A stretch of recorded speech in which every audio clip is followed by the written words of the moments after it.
ISA 계좌, 이제는 없는 분들을 찾기가 더 힘들 정도이죠. 특히 제가 작년 연말에 지금 꼭 ISA 계좌를 개설하셔야 합니다 라고 말씀을 드렸기 때문에 이 영상을 보고 많은 분들께서 투자도 잘 하고 계실 거라고 생각을 합니다. 그런데 ISA 계좌를 운용을 하다 보면 꼭 고민에 부딪히게 되는데요. 예를 들어서 만기 시점에 비과세 혜택 200만원 또는 400만원을 다 채우지 못했음에도 불구하고 그래도 해지를 하고 다시 재가입을 하는 것이 맞는지, 200만원 또는 400만원의 비과세 혜택을 다 채우는 것이 맞는지, 그리고 마지막으로 만기 연장을 해서 더 굴려야 하는 것은 아닌지, 이러한 고민들에 빠지기가 쉽습니다. 어떻게 보면 이러한 고민들이 세세해 보인다라고 생각할 수도 있습니다. 하지만 매우 중요한 문제이고요. 여기서 어떠한 선택을 하는지에 따라서 우리가 얻을 수 있는 복리 효과가 달라지고 반대로 놓칠 수 있는 세제 혜택이 있을 수 있기 때문입니다. 그래서 오늘 영상에서는 여러분들께서 ISA 계좌에 대해서 잘못 알고 있거나 헷갈리기 쉬운 세 가지를 말끔하게 정리를 해드리겠습니다. 오늘 영상을 주변에 ISA 계좌를 운용하고 있는 가족 또는 지인분들에게 공유해주세요. 그럼 시작하겠습니다.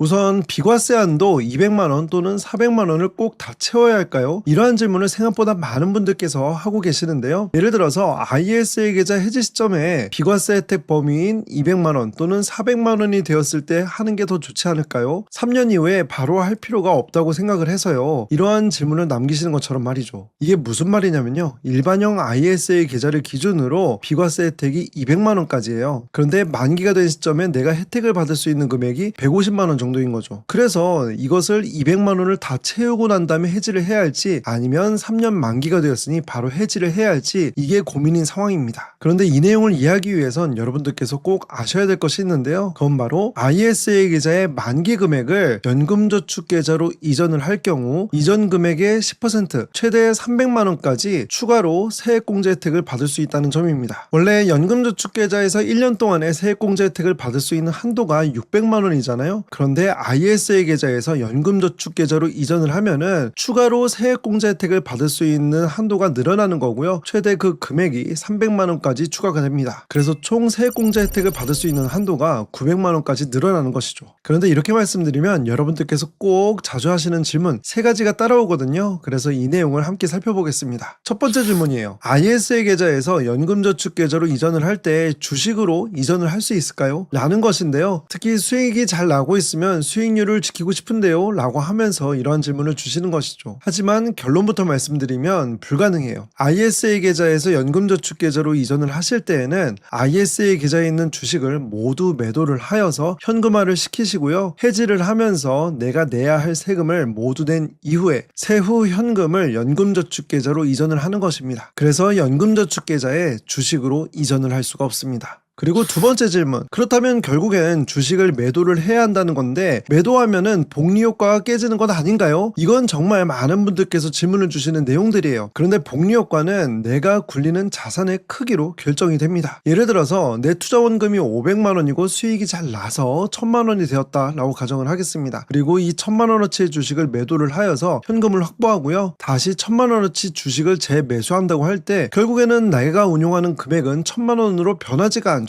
그렇기 때문에 복리 효과도 변하지 않습니다. 나의 투자 원금은 500만원이고 현재 내가 굴릴 수 있는 자산의 크기는 1000만원이기 때문에 복리 효과에는 변함이 없는 것이죠. 그리고 마지막 세 번째로 연금저축계좌에 1년 동안에 납입할 수 있는 금액이 1800만원인데 ISA 계좌에서 연금저축계좌로 그 이상의 금액을 어떻게 이전을 하죠? 라는 질문인데요. 이건 쉽게 생각해서 1800만원 외에 ISA 계좌 이전 전용 특별 한도가 생성이 된다 라고 생각하시면 쉽습니다. 그리고 이 외에 여러분들께서 두 가지를 더 참고하실 점이 있는데요. 일단 첫 번째로 ISA 계좌에서 연금저축계좌로 이전을 할 때 세액공제 혜택을 받을 수 있다 라고 말씀을 드렸잖아요. 이 과정에서 결국에는 추가 세액공제를 받는 개념이 되는 거예요. 그리고 추가 세액공제를 받는다는 것은 기존엔 내가 연금저축계좌에서 600만원을 다 채우고 그 이외에도 결정세액이 존재를 해야 세액공제 혜택을 더 받을 수 있기 때문에 나에게 결정세액이 존재를 하는지 이 부분을 체크를 하셔야 되는 것이고요. 그리고 두 번째로 세액공제 혜택을 받은 이외의 금액은 세금 부담 없이 자유롭게 인출을 할 수 있는 특성이 생긴다 라는 점입니다. 예를 들어서 내가 ISA 계좌의 만기가 되어서 3천만원을 연금저축계좌로 이전을 했다 라고 가정을 할게요. 그리고 이 중에 10%인 300만원에 대해서 추가로 세액공제 혜택을 받게 되면은 2,700만원은 세액공제 혜택을 받지 않은 금액이 되잖아요. 그런데 이 2,700만원에 대해서는 기타 소득세 16.5%를 내지 않고 자유롭게 인출할 수 있는 원금이 된다. 이 점을 여러분들께서 꼭 기억하시고 활용하시는 것도 연금저축계좌와 ISA 계좌를 똑똑하게 활용할 수 있는 방법입니다. 그래서 이러한 내용을 이해하고 계신다면 비과세 한도를 꼭 다 채워야 할지 아니면 조금 더 투자를 해야 할지 의사결정을 내리실 수가 있는데요. 3년 만기 시 바로 해지를 하는 경우에는 ISA 계좌에서 연금저축계좌로 이전을 하여서 연금저축계좌에서 추가 세액공제 혜택을 받으실 분들의 경우에는 3년 만기 시 바로 해지를 할 수가 있습니다. 그런데 나에게 결정세액이 없어서 추가 세액공제 혜택을 받을 필요가 없는 분들, 그리고 지금은 비과세 한도를 150만원 정도 채운 상태인데 1년 정도만 더 투자를 해서 비과세 한도 200만원을 다 채울 수가 있고 그 1년 후 또는 2년 후쯤에 단기간에 유동자금이 나에게는 더 필요한 상황이 될 것 같다 라고 하시는 분들께서는 비과세 혜택을 다 채운 이후에 그 다음에 해지를 하시는 것이 더 합리적일 가능성이 높습니다. 그런데 저는 사실 ISA 계좌를 3년 동안 운용을 하면서 비과세 200만원 또는 400만원을 다 채우지 못하시는 분들이 생각보다 많다는 점이 좀 의아하기도 했는데요. 그런데 보통 이렇게 채우지 못하시는 분들은 ISA 계좌에 국내 주식을 투자를 하시는 경우들이 많았습니다. 절세 계좌, 세금을 줄여주는 계좌이다 라고 하다 보니까 일단 ISA 계좌에서 모두 매수를 하자 라고 계획을 세우시는 거고요. 그런데 여기서 한 가지 짚고 넘어가야 할 점은 국내 주식, 국내 ETF는 매매 차익에 대해서 비과세예요. 그래서 배당금에 대해서 15.4%의 세금을 내는 부분, 이 부분에 대해서만 혜택을 받을 수가 있는 거고요. 즉 ISA 계좌에서 3년 동안의 배당금이 200만원 또는 400만원이어야지 이 비과세 한도를 모두 채울 수가 있습니다. 하지만 3년 동안의 배당금을 200만원 받는 것은 생각보다 쉬운 일이 아닌데요. 그 이유를 우리나라 사람들이 가장 많이 투자하는 종목 중에 하나인 삼성전자로 예를 들어 보겠습니다. 결론부터 말씀드리면 삼성전자에 7천만원 이상 투자를 해야지 배당금을 3년 동안에 200만원을 받을 수가 있는데요. 삼성전자의 최근 분기 배당금은 370원이었어요. 분기 배당금이니까 1년에 4번, 그래서 370원 곱하기 4 하여서 1년 동안의 배당금은 1,480원으로 가늠을 할 수가 있고요. 그리고 3년 동안에 받는 배당금을 계산을 해야 하니까 1,480원에 곱하기 3을 해줍니다. 이러면 4,440원이 나와요. 그러면 삼성전자 한 주를 보유하면서 3년 동안에 받을 수 있는 배당금의 크기는 약 4,440원이기 때문에 200만원어치를 받기 위해서는 약 450주가 필요한 것이고요. 현재 삼성전자의 주가는 16만원이기 때문에 450 곱하기 16만원 하여서 약 7천만원 이상의 투자 금액이 필요하다는 결론을 얻게 됩니다. 이렇게 꽤 많은 투자 금액이 필요한 만큼 배당금으로만 200만원 채우는 것이 생각보다 쉽지가 않다라는 것을 알 수가 있고요. 반면에 우리나라 주식시장에 상장되어 있는 해외 ETF, 일명 국내 상장 해외 ETF는 매매 차익에 대해서도 15.4%의 세금을 내기 때문에 이 비과세 구간을 빠르게 채울 수가 있어요. 그래서 일반적으로는 이러한 절세 계좌에서는 국내 상장 해외 ETF 위주로 투자를 하고요. 국내 주식, 국내 ETF는 일반 주식 계좌에서 투자를 하는 것이 보통입니다. 그래서 여기서의 결론은 국내 주식 위주로 절세 계좌를 활용하게 되면은 비과세 한도를 채우는 것이 꽤 어려울 수가 있다는 점, 이 점을 기억해 주시고요. 마지막 세 번째가 오늘 영상에서 가장 중요한 내용입니다. 3년 만기를 채우고 바로 해지를 하고 재가입을 하는 것이 맞을지 또는 만기 연장을 할지에 대한 의사결정인데요. 보통의 경우엔 비과세 혜택을 자주 받기 위해서 3년마다 해지를 하고 바로 재가입을 하는 것, 이렇게 알고 계시는 분들이 많으세요. 그리고 일반적인 케이스에는 이것이 더 큰 혜택을 줄 가능성이 높긴 합니다. 이 내용을 설명드리기에 앞서서 만기 연장을 할 때 주의할 부분부터 살펴볼게요. 특히 서민형 ISA 계좌로 개설하셨던 분들께 주의가 필요한데요. 서민형 ISA 계좌로 개설을 하시고 투자를 하면서 3년의 만기를 채우다 보면 나의 소득이 높아질 때가 있죠. 그리고 이렇게 만기 연장 시점에 내 소득 요건이 서민형이 아니라 일반형에 해당이 되는 경우 만기 연장을 하면 일반형 ISA 계좌로 바뀌게 됩니다. 그래서 나의 비과세 혜택이 400만원이 아니라 200만원으로 줄어들게 돼요. 따라서 만기 연장을 하고 일반형 ISA 계좌로 바뀌는 경우 추후에 해지를 할 때 비과세 혜택이 200만원으로 떨어진다는 점, 이 점을 먼저 인지를 하고 만기 연장을 할지 말지를 결정해야 합니다. 이제 본격적으로 해지와 연장을 비교를 해보겠습니다. 그리고 각 케이스의 가치를 산출하여서 어떠한 의사결정을 내리면 좋을지 살펴볼 텐데요. 일단 ISA 계좌에 만기가 되었을 경우 해지를 하게 되면은 비과세 비과세 혜택 200만원 또는 400만원의 혜택을 확정지을 수가 있고, 이것은 일반형 ISA 계좌 200만원의 비과세는 19만 8천원의 가치를 지닌다. 그리고 서민형 ISA 계좌 400만원의 비과세 혜택은 39만 6천원의 가치를 지닌다 라고 결론을 얻을 수가 있습니다. 이게 왜 그러냐면 ISA 계좌에서 비과세 한도를 넘어가는 금액에 대해선 9.9%의 세금을 내요. 따라서 ISA 계좌에서 투자를 하는데 비과세 혜택을 확정짓지 않으면은 그 이상의 수익이 쌓인다 라고 했을 때 9.9%의 세금을 내잖아요. 따라서 비과세 혜택을 받는 것은 200만원은 200만원 곱하기 9.9% 하여서 19만 8천원의 가치, 그리고 400만원은 400만원 곱하기 9.9% 하여서 39만 6천원의 가치를 지닌다라고 볼 수가 있는 것이죠. 그리고 반대로 연장을 하게 되는 경우에는 세금을 나중에 내어서 더 큰 투자 금액을 지닐 수가 있다는 강점을 갖게 되는데요. 비과세 한도를 크게 웃도는 수익을 발생을 하였다 라고 하게 된다면은 비과세 한도보다 더 큰 수익이 많이 나는 만큼 거기에 9.9%의 세금을 일단 내야 하잖아요. 그런데 만기 연장을 한다라는 것은 그 세금을 내는 부분을 나중으로 미루고 지금 현재의 투자 금액을 늘린다라고 볼 수가 있습니다. 그래서 소위 세금을 나중에 내서 더 많은 현재의 투자 금액으로 복리 효과를 누리는 것, 이것이 과세 이연이다 라고 알려져 있고요. 그래서 연장이 더 유리한 경우에는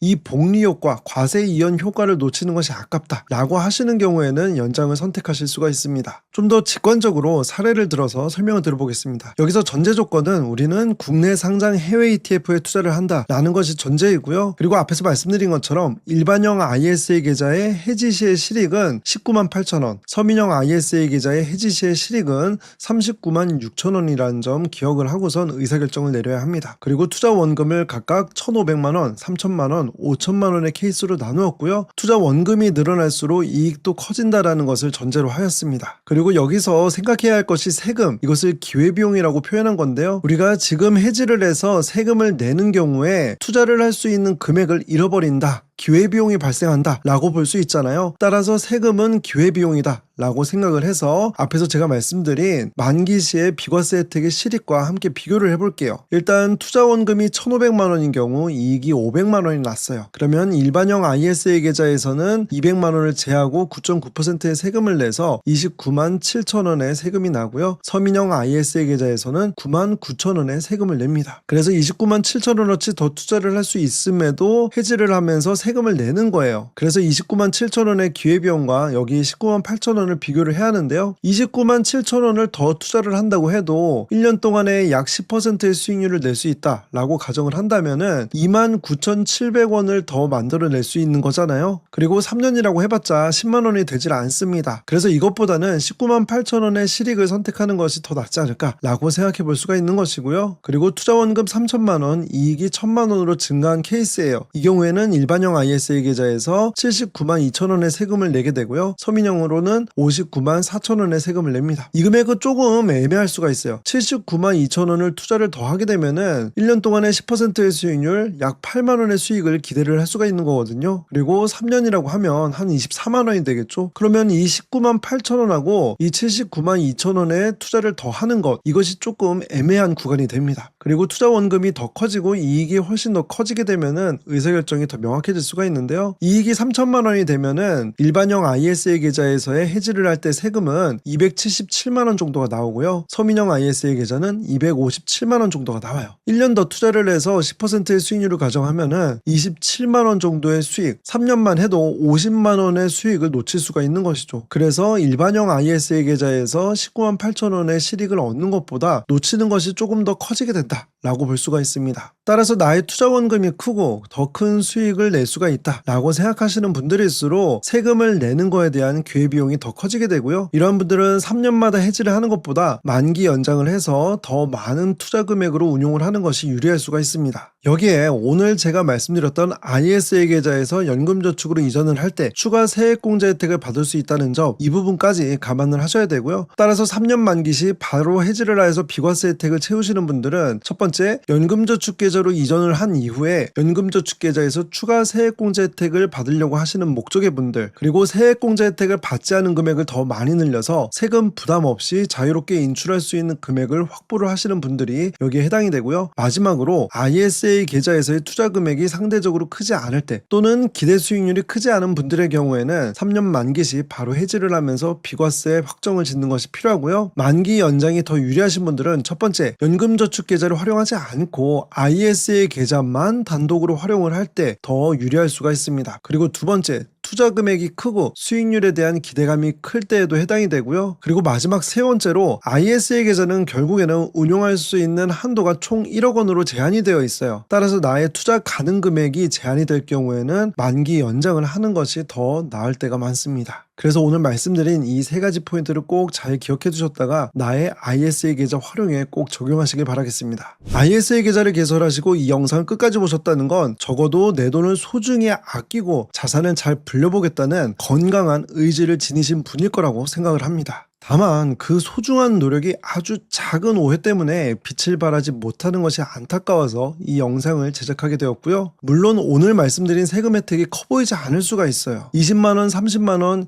이 금액이 작아 보일 수도 있죠. 하지만 수익률을 쫓아다니기보다는 나만의 내 돈을 지키는 원칙, 태도를 만들어가는 것이 결국엔 남들과 다른 부를 쌓아나갈 수 있는 방법이라고 생각을 합니다. 앞으로 이러한 기준들을 하나씩 쌓아나가실 수 있길 바라겠고요. 저는 여러분들의 우상향하는 삶을 응원합니다. 영상 끝까지 시청해주셔서 감사합니다.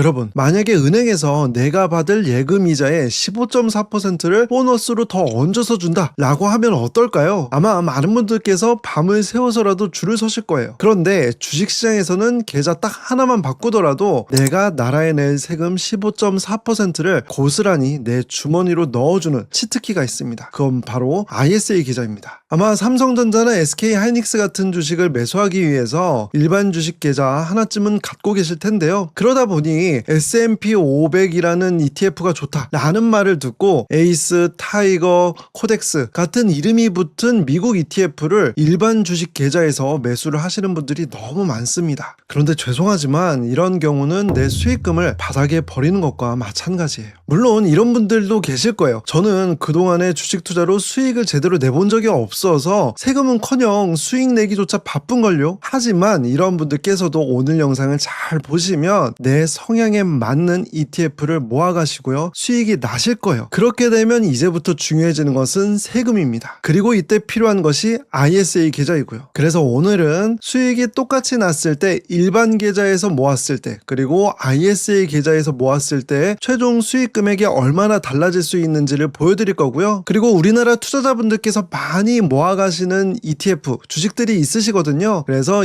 2026년에 이러한 종목들을 어떠한 기준에 맞춰서 매수를 하면 좋을지 시뮬레이션을 통해 가이드라인을 드리겠습니다. 내년부터 제대로 재테크를 시작하고 싶은 주변 사람들에게 이 영상을 공유해주세요. 그럼 시작하겠습니다. ISA 계좌는 절세 계좌예요. 절세라는 말은 세금을 줄여준다는 뜻이니까 어떠한 세금을 줄여주는지를 알아야겠죠. 여기에서 중요한 숫자가 바로 15.4%입니다. 우리는 ISA 계좌를 통해서 15.4%의 세금을 줄여줄 거예요. 우리나라 주식시장을 기준으로 상장된 주식의 종류를 세 가지로 구분을 할 수 있는데요. 여기에 따라 세금 체계가 달라지게 됩니다. 국내 주식, 국내 ETF, 국내 상장 해외 ETF 크게 세 가지로 구분을 할 수가 있어요. 그런데 국내 상장 해외 ETF는 세법상으로 국내 기타 ETF로 분류가 되거든요. 그런데 우리는 미국 ETF에 투자를 할 것이기 때문에 국내 기타 ETF 대신 국내 상장 해외 ETF로 표기를 하였습니다. 국내 주식은 우리가 너무나도 잘 알고 있는 삼성전자, SK하이닉스 같은 주식을 의미하고요. 국내 ETF는 이러한 삼성전자, SK하이닉스 등 우리나라 주식시장에 상장되어 있는 기업들에 투자를 하기 위한 ETF예요. 그리고 마지막으로 우리가 한 번쯤은 들어봤을 S&P 500 ETF다, 나스닥 100 ETF다 라고 하는 것들은 다 미국 ETF이고요. 우리나라 주식시장에 상장되었기 때문에 국내 상장 해외 ETF라고 보통 표현을 해요. 그 다음 우리한테 중요한 것은 세금인데요. 세금은 우리가 이 투자를 통해서 이익이 발생한 거에 대해서 세금을 내는 것이죠. 그렇다면 주식 투자로 발생할 수 있는 있는 이익은 크게 매매 차익과 배당금으로 나눌 수가 있는데요. 매매 차익은 싸게 사서 비싸게 파는 그 차익을 말하는 것이고요. 배당금은 배당금을 주는 주식을 보유함으로써 정기적으로 배당금을 받는 것을 의미를 합니다. 그리고 이러한 배당금을 ETF에서는 분배금이라고 하죠. 국내 주식과 국내 ETF에서는 매매 차익에 대한 세금이 비과세, 말 그대로 세금을 내지 않는다라는 것이고요. 배당금에 대한 세금은 15.4%가 원천 징수가 됩니다. 원천 징수라는 말은 내가 따로 세금을 내는 것이 아니라 받을 때부터 세후로 받게 되는 것,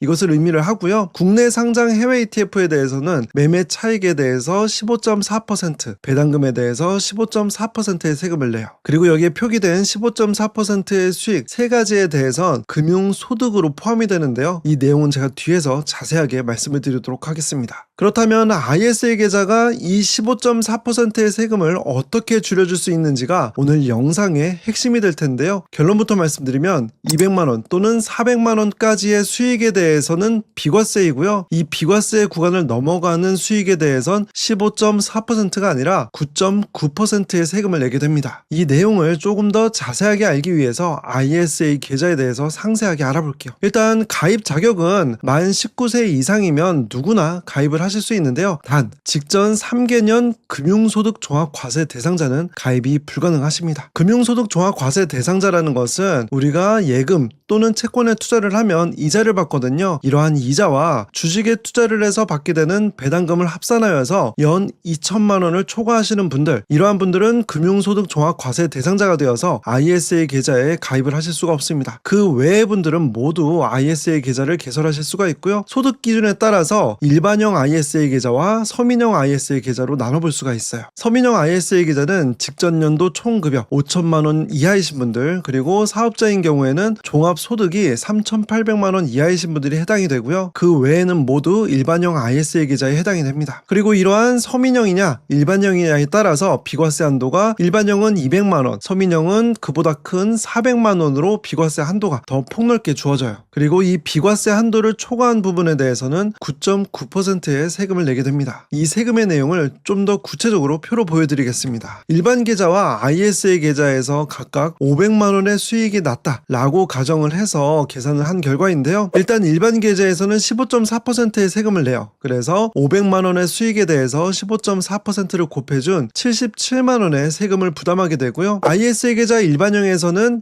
200만 원까지 비과세라고 말씀을 드렸고, 그 금액을 초과하면 9.9%의 세금을 낸다라고 말씀을 드렸죠. 그래서 500만 원에서 200만 원을 뺀 300만 원에 대해서만 9.9%의 세금이 내니까 300만 원 곱하기 9.9% 29만 7천 원의 세금을 부담하게 됩니다. 그런데 서민형 ISA 계좌는 비과세 구간이 200만 원이 아니라 400만 원이라고 말씀드렸죠. 그래서 400만 원 비과세를 반영을 하면 500만 원에서 400만 원까지는 비과세이니까 100만 원이 남고요. 이 100만 원에 대해서 9.9%의 세금이 매겨진 총 9만 9천 원의 세금을 부담하게 되는 거예요. 그런데 국내 상장 해외 ETF와 관련된 내용 중에 올해 초에 중요하게 바뀐 내용이 있습니다. 예를 들어 미국 ETF라고 했을 때 미국 기업을 보유하게 되고 미국 기업이 우리에게 배당금을 줄 거예요. 그런데 이 배당금을 받을 때 애초에 미국 정부에 세금을 15%를 내게 돼요. 그래서 미국 ETF에서 배당금을 받을 때 이미 미국 정부에 15%의 세금을 낸 세후 금액을 받는 것인데, ISA 계좌에서 9.9%의 세금이 매겨지게 된다라고 하면은 이것은 이중과세의 문제가 되잖아요. 그런데 이러한 이중과세의 문제를 크레딧 제도라는 것을 도입을 해서 해결이 되었습니다. 그렇기 때문에 이러한 부분에 대해서 우려하지 않고 투자를 하셔도 되는 상황이 된 것이고요. 그런데 저는 이렇게 세금을 줄여주는 것만큼이나 중요한 ISA 계좌의 기능을 분리과세와 손익통산, 이 두 가지에 있다고 보는데요. 분리과세는 말 그대로 따로 떼어내어서 다른 소득과 합치지 않고 분리해서 세금을 매긴다는 뜻이에요. 쉽게 말해서 비과세 한도를 넘겨서 9.9%의 세금을 딱 내면 더 이상 나를 건드리지 않겠다는 뜻입니다. 그렇다면 이것은 왜 중요할까요? 여러분들께서 나중에 투자를 잘하게 되어서 들어서 배당금을 매달 수백만 원씩 받거나 또는 국내 상장 해외 ETF의 매매 차익이 수천만 원씩 발생한다 라고 하게 되면은 일반 계좌에서는 금융소득 종합과세 대상자가 될 수 있어요.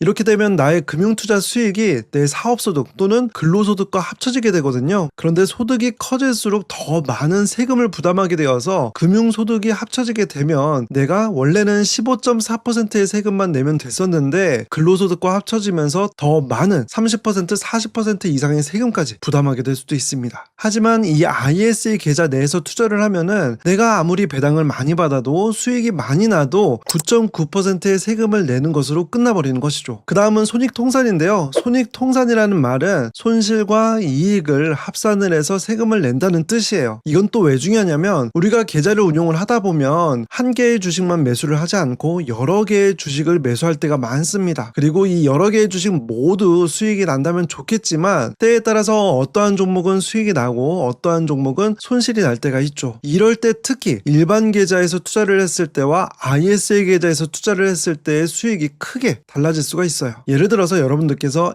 A, B 두 개의 종목을 매수를 했다라고 가정을 하고요. 각각 A 종목은 500만 원의 수익이 났고 B 종목은 마이너스 500만 원으로 손실이 났다라고 가정을 해볼게요. 만약에 일반 계좌에서 매수를 하면 수익이 난 500만 원에 대해서는 15.4% 77만 원의 세금을 내야 해요. 그런데 조금 억울하죠. 왜냐면 나는 A, B 종목 모두 매수를 해서 합산을 했더니 수익이 난 것이 없는데 세금은 부담을 해야 하는 그러한 상황이 되기 때문이고요. 그런데 만약에 ISA 계좌에서 손익통산이 되는 것을 활용하게 되면은 A 종목, B 종목 투자를 한 손익을 합산을 했을 때는 빵원이잖아요. 그렇기 때문에 내가 내야 할 세금은 없게 되는 거예요. 그렇기 때문에 투자를 하면 할수록 분리과세와 손익통산은 ISA 계좌에서 중요한 기능이구나 라는 것을 느낄 수가 있어요. 그런데 이러한 혜택을 받기 위해서는 두 가지 제약 조건이 따르게 되는데요. 하나는 의무 가입 기간입니다. 3년 동안 계좌를 유지를 해야지 이러한 혜택을 받으실 수가 있는 거고요. 그리고 또 다른 하나는 납입 한도가 연간 2천만 원으로 이 ISA 계좌에서 총 1억 원까지 투자를 하실 수가 있어요. 그래서 일단 이 영상을 보시면 가장 먼저 하셔야 될 것이 ISA 계좌에 가입을 하시는 건데요. 아마 지금쯤 그래 ISA 계좌 좋네. 그런데 나는 아직까지는 투자를 잘 모르기 때문에 투자를 잘 공부를 하고 나중에 ISA 계좌를 만들어야지 라고 생각하시는 분들이 분명 계실 것 같고요. 또 어떤 분들께서는 제가 지금 적금 넣고 있어서 더 투자할 수 있는 금액이 없거든요. 그래서 이 적금 만기가 끝나고 난 다음 그때부터 투자를 해볼게요 라고 하시는 분들도 분명히 계실 거예요. 그런데 투자를 하지 않으시더라도 일단 계좌를 개설하시면 계좌 유지 기간은 먼저 채울 수가 있잖아요. 그리고 연간 2천만 원의 한도가 증액이 된다 라고 하는 것은 기간 단위의 1년이 아니라 해가 바뀌면 2천만 원씩 증액이 되는 거예요. 그래서 연말에 계좌를 만들면 며칠만 지나도 해가 바뀌면서 한도가 2천만 원이 아니라 4천만 원으로 크게 늘어납니다. 그래서 나중에 적금 만기가 되었을 때 목돈이 생기면은 그러면 이 목돈을 ISA 계좌에서 투자를 할 수 있게 되는 것이고요. 그렇기 때문에 돈이 드는 것도 아니고 일단 ISA 계좌는 이 영상을 보신 직후에 개설을 하시는 것이 합리적입니다. 그런데 또 걱정이 많으신 분들께서는 내가 이 계좌를 3년 동안 운용하면서 투자를 할 수 있을지 모르겠어 라고 하시는 분들도 계시죠. 그런데 이 3년이라는 기간은 내가 해지를 못하고 반드시 유지를 해야 한다는 것이 아니고요. 중간에 얼마든지 해지를 할 수가 있습니다. 그렇게 되면 내가 원래 부담을 해야 했던 15.4%의 세금을 내면 되는 거예요. 그리고 꼭 해지까지 하지 않더라도 내가 투자한 원금에 대해서는 얼마든지 인출을 할 수가 있거든요. 다만 이렇게 인출을 하면 1년 동안에 투자를 할 수 있는 금액 2천만 원이 다시 복구가 되는 것은 아니기 때문에 이 점은 유의를 하셔야 합니다. 여기까지 여러분들께서 잘 따라오셨다면 그래 이제부터 ISA 계좌를 잘 활용해야겠구나 라는 생각이 드실 거예요. 그런데 우리가 15.4%의 세금을 아끼기 전에 먼저 해야 할 것이 있죠. 그건 바로 수익을 내는 거예요. 어쩌면 지금부터가 정말 중요한 내용입니다.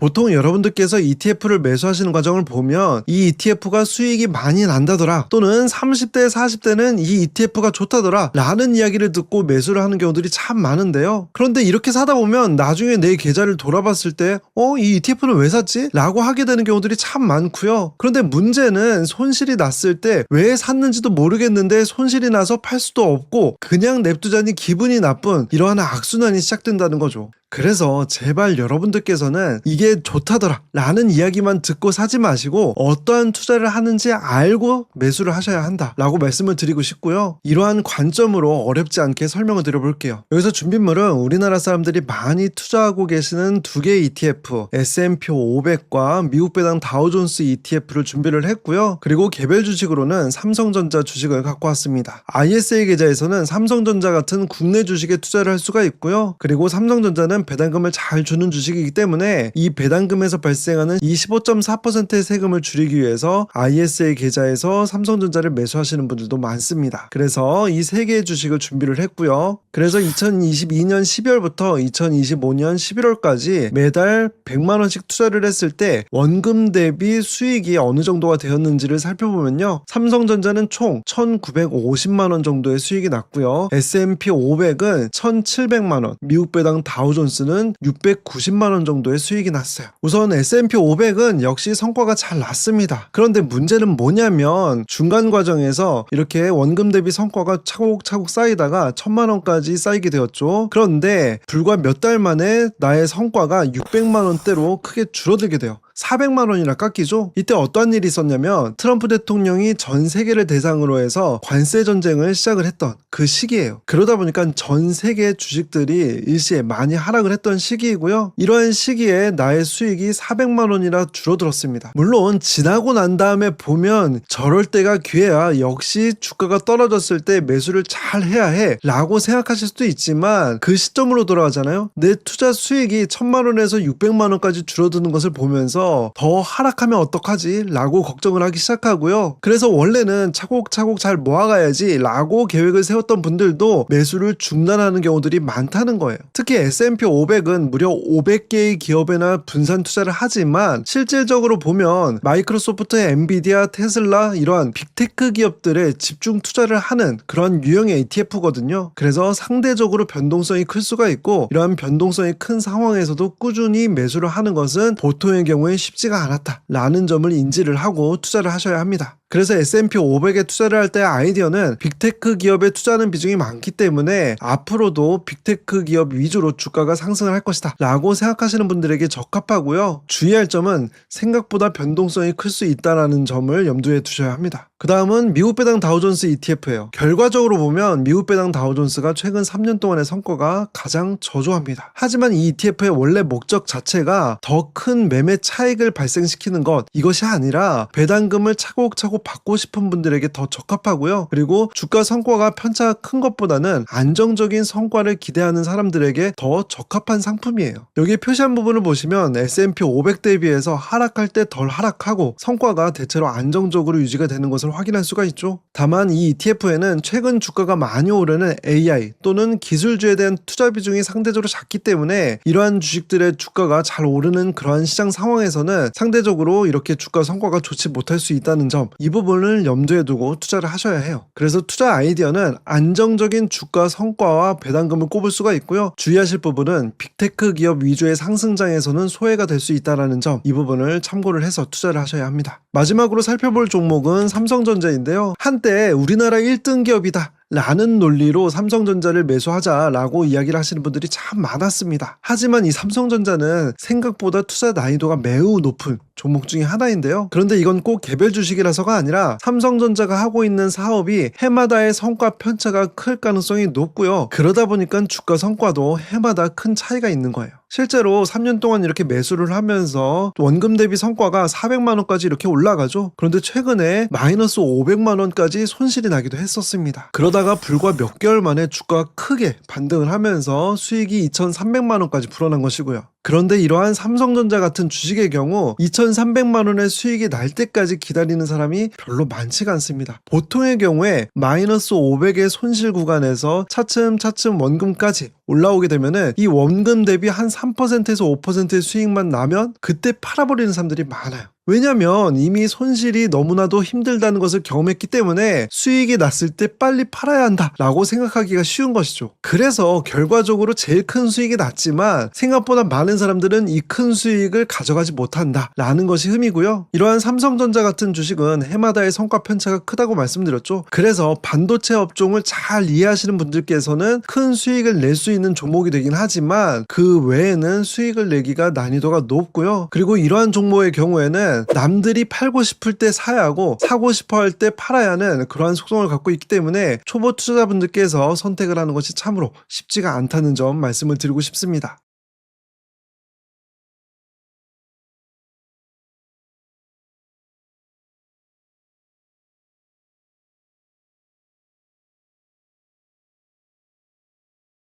보통 어떠한 물건을 사놓고 나중에 돌아봤을 때 이거 왜 샀지? 하는 물건 있으시지 않으세요? 그리고 보통 이런 물건들은 쓰지도 않고 그냥 버리게 됩니다. 투자도 마찬가지예요. 내가 어떠한 종목을 왜 샀는지를 모르면은 조금만 주가가 흔들리게 되었을 때 금방 손실을 보고 팔아버리고 싶어지게 되죠. 그래서 저는 여러분들께서 투자를 하실 때 어떠한 투자 아이디어를 갖고 어떠한 부분을 유의를 해서 투자를 해야 하는지 그 부분을 말씀을 드렸던 거고요. 사실 이러한 내용이 유튜브 트렌드에는 맞지 않다는 거 잘 알고 있어요. 하지만 결국에는 여러분들께서 스스로 종목을 선정을 하고 왜 투자하는지를 납득을 해야지 성과를 내실 수 있기 때문에 이러한 부분을 중점적으로 설명을 드린 것이고요. 저는 앞으로도 이러한 고민을 여러분들과 함께 나눌 예정입니다. 그래서 스스로 이 질문의 답을 내려보신 다음에 ISA 계좌에서 매수를 하시길 바라겠습니다. 2025년에 미국 주식시장을 돌이켜보면은 참으로 변동성이 큰 해였다 라고 볼 수가 있는데요. 그럼에도 불구하고 미국 주식에 대해서 이렇게 관심을 갖고 계시다면은 여러분들께서는 이미 그것만으로도 상위 1%의 투자자가 아닐까 라고 생각을 해봅니다.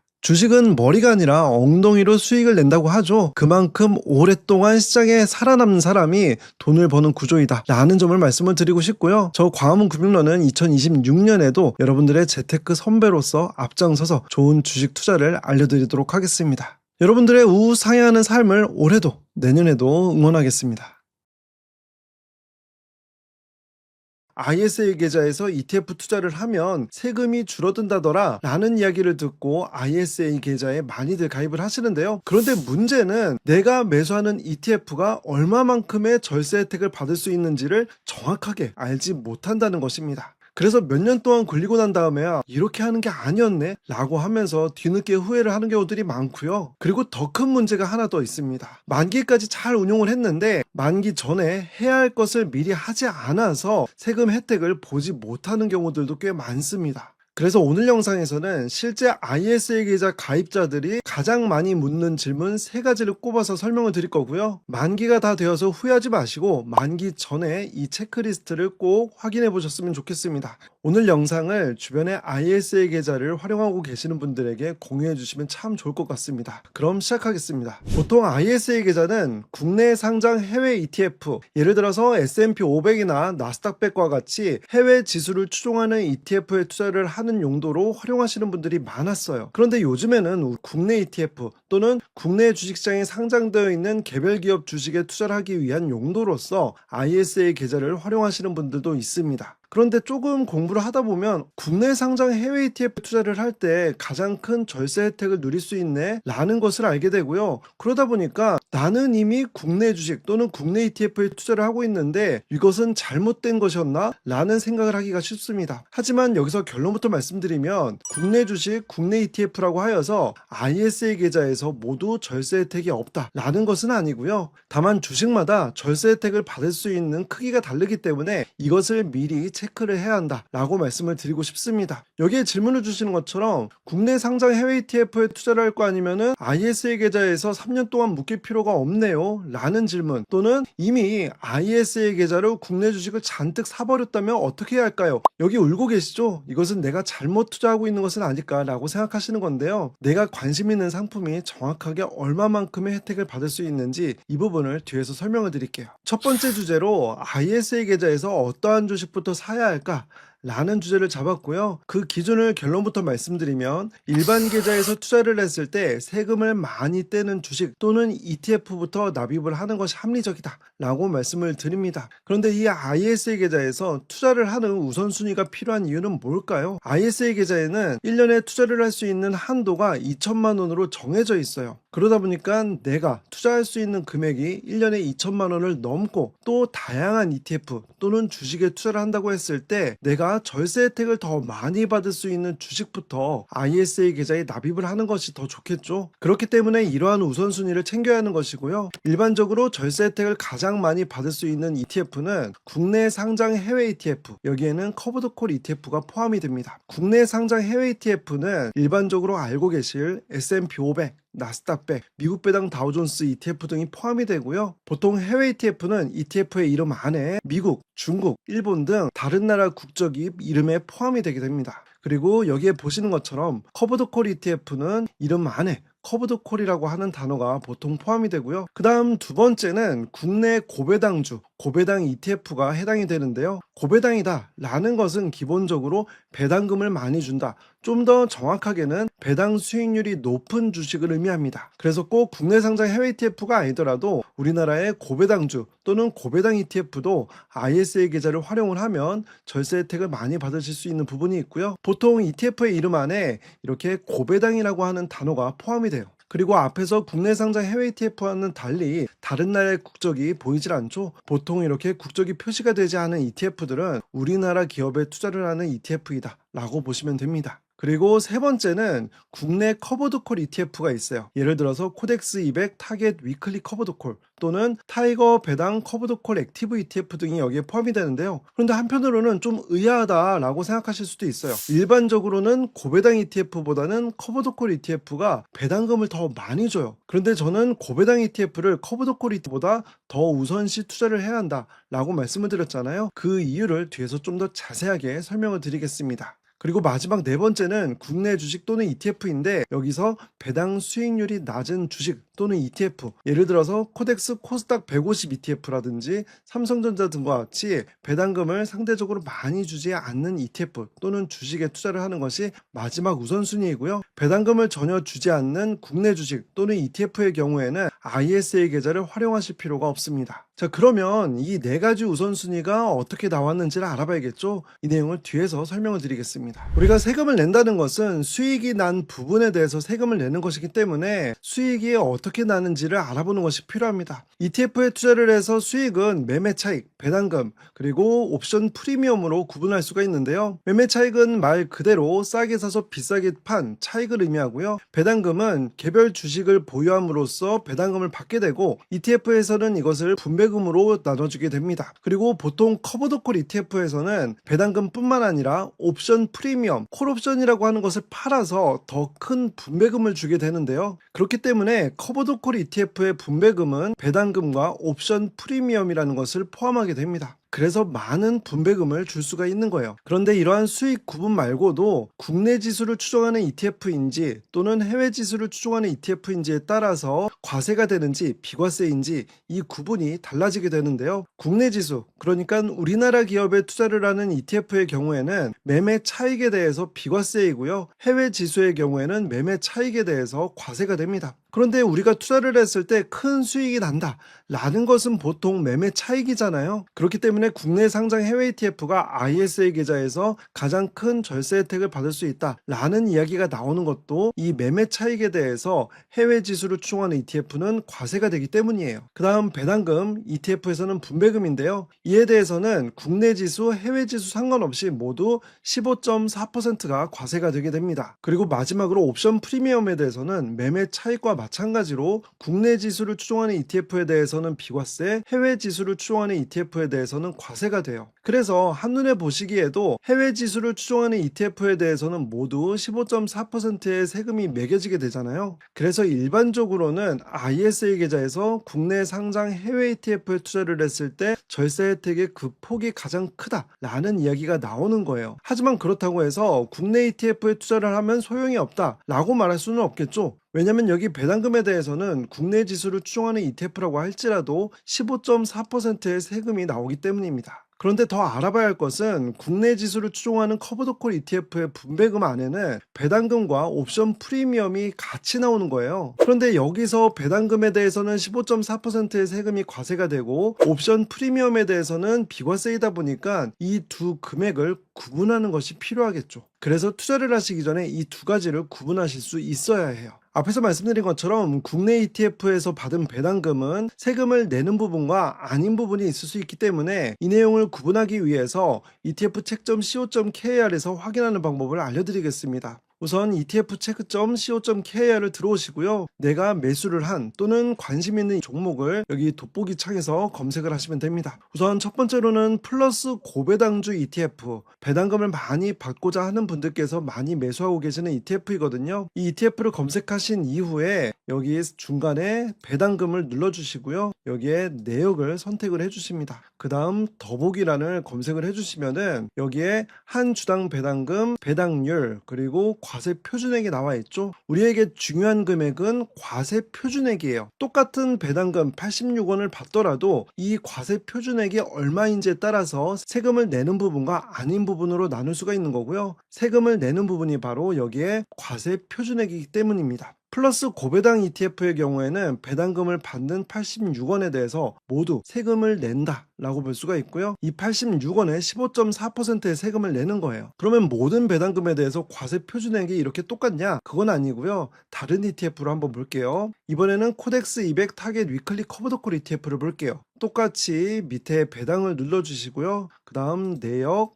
더보기란을 볼게요. 여기엔 한 주당 배당금이 244원이었는데 과세 표준액은 불과 1원입니다. 그러니까 이 1원에 대해서 15.4%의 세금을 낸다라고 보면 되시고요. 배당금을 244원을 줬지만 243원에 대해서는 옵션 프리미엄은 비과세였잖아요. 243원은 옵션 프리미엄으로 발생한 분배금이기 때문에 세금을 내지 않고 1원에 대해서는 기업에서 발생한 배당금을 나눠주는 거라서 이 1원에 대해서만 과세 표준액으로 잡혔구나 라는 것을 유추를 해볼 수가 있습니다. 그런데 이러한 과세 표준액은 배당금마다 조금 차이가 있을 수 있는데요. 그 밑에 지난달에 지급된 배당금에 대해서는 213원의 배당금을 줬고요. 여기에서는 26원의 과세 표준액이 잡혀있죠. 그래서 국내 ETF에서의 분배금에 대해서 내가 얼마나 세금을 부담을 해야 하는지에 따라서 ISA 계좌를 먼저 활용하는지 아닌지가 결정이 될 수 있고요. 이 과세 표준액의 크기에 따라서 그 기준이 달라질 수가 있다.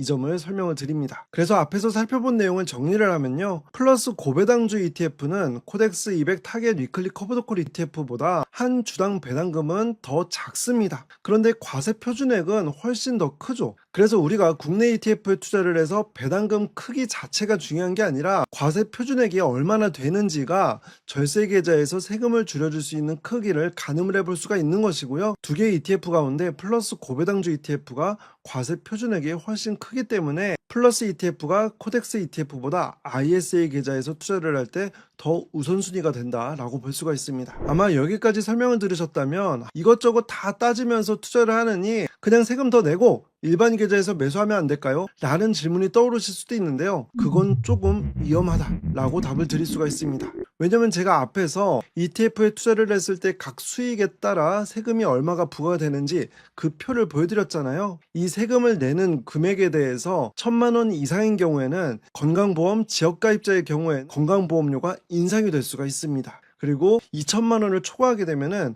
금융소득이 종합소득에 합산이 되어서 더 많은 세금을 낼 수 있는 위험을 부담할 수가 있어요. 그렇기 때문에 단순하게 15.4%의 세금을 내는 것에서 그치는 게 아니라 건강보험료가 인상이 될 수가 있고 금융소득 종합과세 대상자가 되는 것이 더 주의할 부분이다 라고 말씀을 드릴 수가 있고요. 그리고 두 번째로는 ISA 계좌는 혜택을 보기 위해서는 적어도 3년 동안 유지를 해야 하는데 여기에서 배당금을 받는 것이 무슨 소용이 있나요? 라는 질문을 주시는 분들도 꽤 되세요. 그런데 ISA 계좌에 있는 돈이라고 해서 무조건 인출이 안 되는 것이 아니라 배당금을 받는다라고 했을 때에는 투자 원금 한도 내에서는 자유롭게 인출을 할 수가 있습니다. 그래서 이러한 부분을 고민을 하셔서 투자 계획을 세우시면 좋을 것 같아요. 그 다음 두 번째로 ISA 계좌에서의 만기 연장은 언제 신청해야 하나요? 이러한 질문도 많이 주시는데요. 우리가 투자를 하면서 ISA 계좌에서 투자하고 있는 금액이 항상 수익이면 좋겠지만 때에 따라서 시장 상황이 좋지 못하면은 일시적으로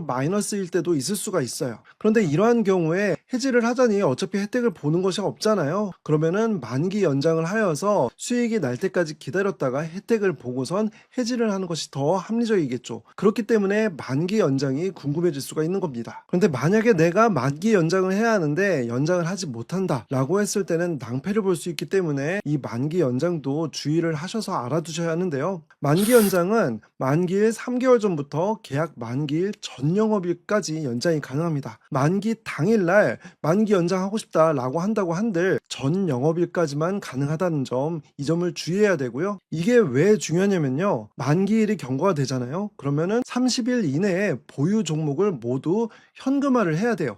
매도를 한 다음에 현금화를 하는 것이 필요하고요. 만약 그렇지 않으면은 ISA 계좌가 일반 계좌로 바뀌어서 절세 혜택을 볼 수가 없게 되는 거고요. 만약에 내가 세금을 내야 하는 대상 금액이 큰 상태이다 라고 하게 된다면은 앞에서 말씀드렸던 금융소득 종합 과세 대상자가 될 수 있고, 또한 1,000만 원 이상의 경우에는 건보료 상승의 리스크까지 있을 수 있기 때문에 만약에 내가 연장이 필요하다라고 하게 되면은 미리 연장을 하는 것이 필요한 거예요. 단 여기서 주의하셔야 될 점은 만기 연장 시점에 내가 원래는 서민형 ISA 계좌에 해당이 되었는데 그 시점에는 소득이 증가하여서 일반형 ISA 계좌에 가입을 할 수 있는 대상이 된다라고 한다면은 서민형 ISA 계좌가 연장을 하면서 일반형 ISA 계좌로 바뀔 수가 있어요. 그러면은 비과세 혜택이 400만 원이 아니라 200만 원으로 줄어드는 것이고요. 그래서 내가 만약에 서민형 ISA 계좌에 해당이 되고 처음 ISA 계좌에 가입을 한다라고 하면은 최대한 만기를 뒤로 늦추는 것이 필요합니다.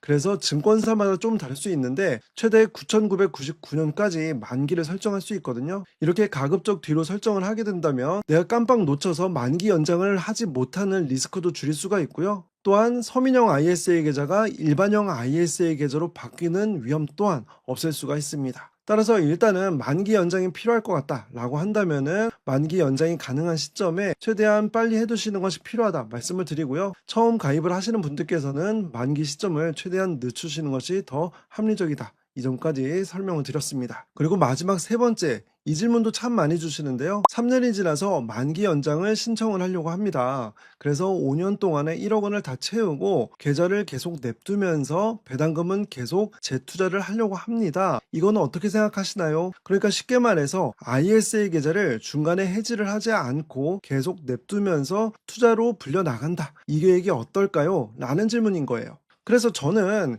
그것을 하셔도 좋은데 ISA 계좌에서만 운용을 했을 때 내가 놓칠 수 있는 것이 무엇인지를 알고 운용을 해야 한다 라고 답을 드리고 싶은 거고요. ISA 계좌에서만 운용을 할 때 놓칠 수 있는 첫 번째 혜택은 의무 가입 기간 3년마다 ISA 계좌에서 비과세 혜택 200만 원 또는 400만 원이 주어지거든요. 그런데 해지를 하지 않고 계속해서 운용을 한다 라고 하게 된다면 이 비과세 혜택을 놓칠 수 있는 부분을 염두에 둬야 합니다. 그리고 두 번째로는 ISA 계좌에서 연금저축계좌로 의무가입 기간이 경과된 이후에 이전을 하게 되면은 추가 세액공제를 받을 수가 있거든요. 그래서 추가 세액공제 혜택을 놓칠 수 있는 부분을 감안을 해야 되고요. 이에 대해서는 주부님 등 소득이 없는 분들의 경우에는 세액공제를 받을 수 있는 금액이 없거든요. 그래서 이러한 분들은 해당이 되지 않는다 말씀을 드립니다. 그리고 마지막 세 번째, 연금으로서 인출을 하게 된다 라고 하게 된다면 연금소득세가 나이에 따라서 5.5%에서 3.3%까지 부과가 되거든요. 그런데 우리가 ISA 계좌에서만 운용을 하게 된다면 과세 대상 금액이 비과세 한도를 넘어설 가능성이 높아지고요. 그러면은 이 금액에 대해서는 모두 9.9%가 적용이 되거든요. 이처럼 ISA 계좌에서는 9.9%의 세금을 내는데 연금저축계좌에서 연금의 목적으로 인출을 하게 되면은 5.5%의 세금을 내게 되는 것, 9.9%가 5.5%로 확 낮아질 수 있기 때문에 이 부분을 놓칠 수 있다는 점까지 염두에 둬야 합니다. 다만 연금소득세가 적용이 되는 한도는 연간 1,500만 원 한도이기 때문에 이 부분을 감안을 하셔서 계획을 세우시는 것이 필요하다